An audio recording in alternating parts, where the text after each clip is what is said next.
Hey guys, it's Giridhar here. Welcome to this video, and today I'm going to talk to you about the LEECO 2. So in case if you're wondering what am I doing with these dinosaurs on my table, well, that belongs to my son, who is also the cameraman there. He's operating the camera from there and he wants his favorite dinosaurs to be on the frame. So hence they are here. So otherwise we're just going to talk about LEECO 2 and not about these dinosaurs. So let's forget about the dinosaurs and concentrate on the LEECO 2.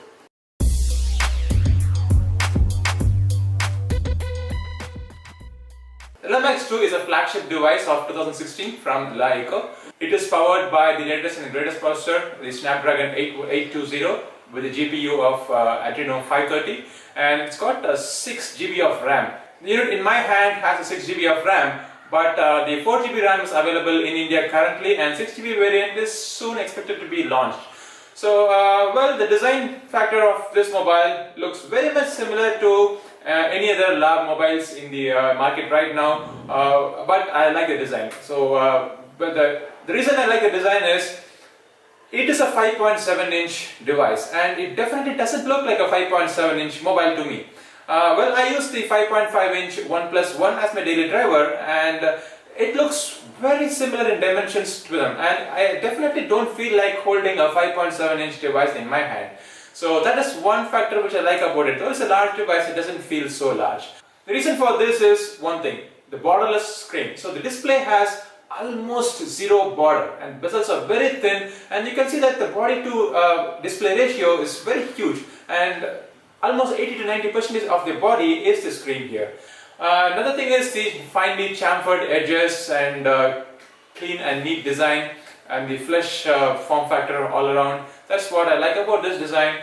So if you have noticed in this mobile, the LEECO 2 and even the LEECO 2, though they don't have the 3.5mm audio jack.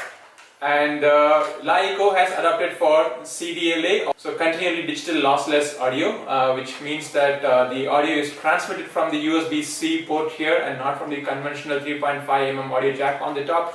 Well, that is a huge step forward and a bold step to say that I don't need a 3.5mm audio jack for my devices. Well, in the future you will see more devices with this design form factor. Mainly you might see an iPhone 7, and you're also going to see the Moto Z soon. Well, coming back to the design, I really like the design here. The one I have in my hand is a rose gold, and that is widely available in the Indian market right now. Well, this device is a 5.7-inch display, as I mentioned earlier, and it's a QHD. So the other flagship players in the market, they are not confident and they don't want to go with the QHD display. But again, LEECO has taken a bold step forward and they have introduced the QHD display in this mobile here. Well, the QHD display definitely adds value, especially if you are a gamer or if you are an avid consumer of media.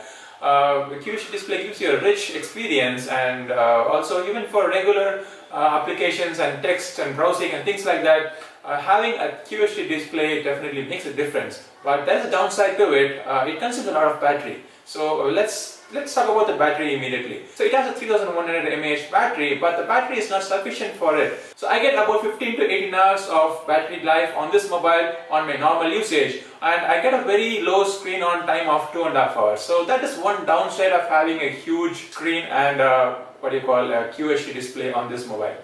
Well, on my regular usage, I can live with 18 to 19 hours of battery unless I'm traveling. So when I am traveling, I definitely need a power bank to back up this device, and remember that this one has a USB-C port, so I need to carry my USB-C wire as well. So the LEECO 2 is powered by Snapdragon 820 and has a GPU Adreno 530. It's got 6 GB of RAM, and you will also get a 4 GB RAM variant, but I would recommend the 6 GB RAM variant because well, it is future-proof. Believe me, I initially thought that 6 GB of RAM is just for the namesake and it doesn't add any value. So when I started using this mobile, I realized that the 6 GB of memory gives you an additional advantage anyways. So I started loading up apps one after another, and I never closed them, I just pushed them to the background. Believe me, I was able to keep up to 30 applications in the background, and every one of them resumed from the point where I left it.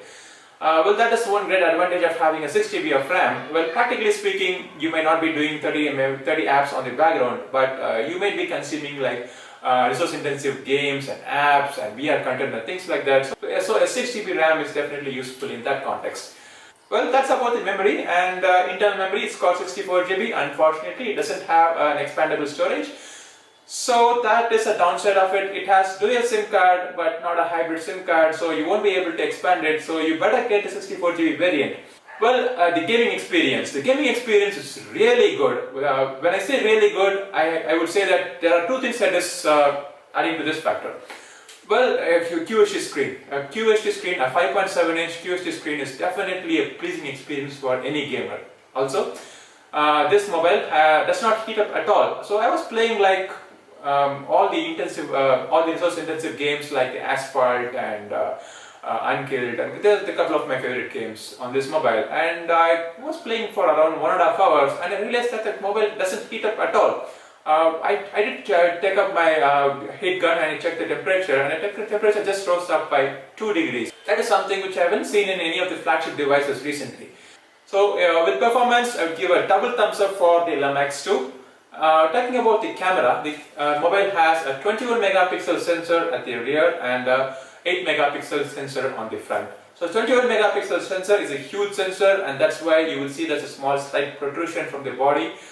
Well, I don't like any mobile that has a protruding camera. I would make an exception for the Lumax 2, mainly because of the camera performance. I really like the camera performance. It was quite fast, snappy, the color reproduction was on target, the HDR images really made sense to have an HDR finally in a mobile. The contrast levels is spot on, the brightness and exposure is just perfect, and you get a good bokeh, and the background is neatly blurred out, the foreground subject is in focus, and focusing is also pretty fast. It doesn't have any fancy laser autofocusing, but the PDF autofocusing mechanism works really fast, and I could just focus instantly, and it also focuses while recording video. It can record 4K videos as well.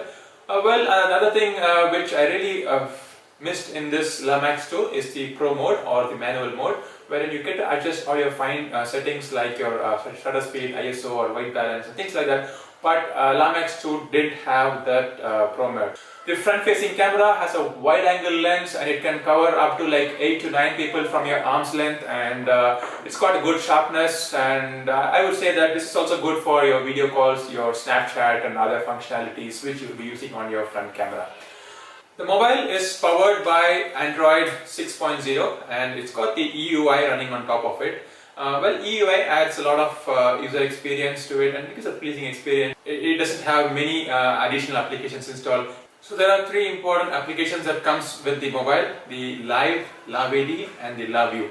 Live gives you access to over hundreds of live TV channels, and LAVD gives you access to thousands of movie titles that is available from Earphones. And LAVIEW is a curated content of YouTube and other videos that is kind of more specific and recommended for you.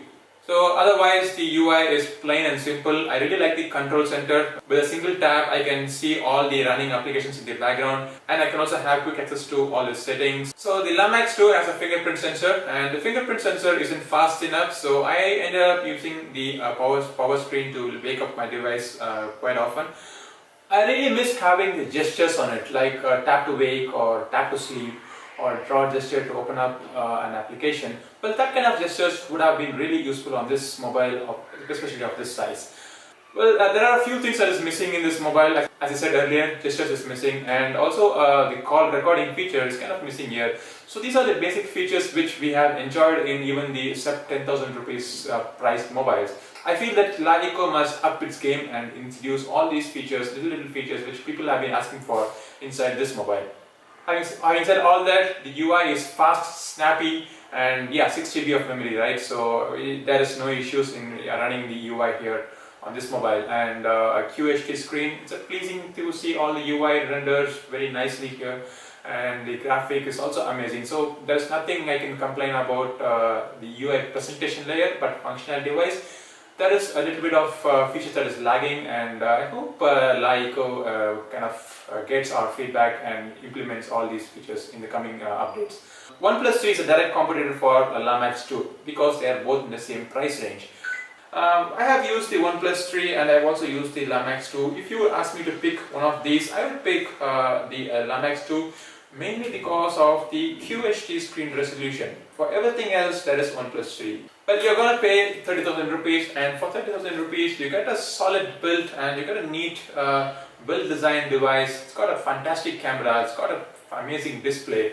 It really performs well. So what more do you want? So there are a few glitches that is obvious here, and all these glitches are kind of software glitches, nothing hardware about it. I'm confident that LEECO will fix this in the coming updates. So that's it from my end, guys. Hope you like the video. If you like the video, as always, do hit the like button.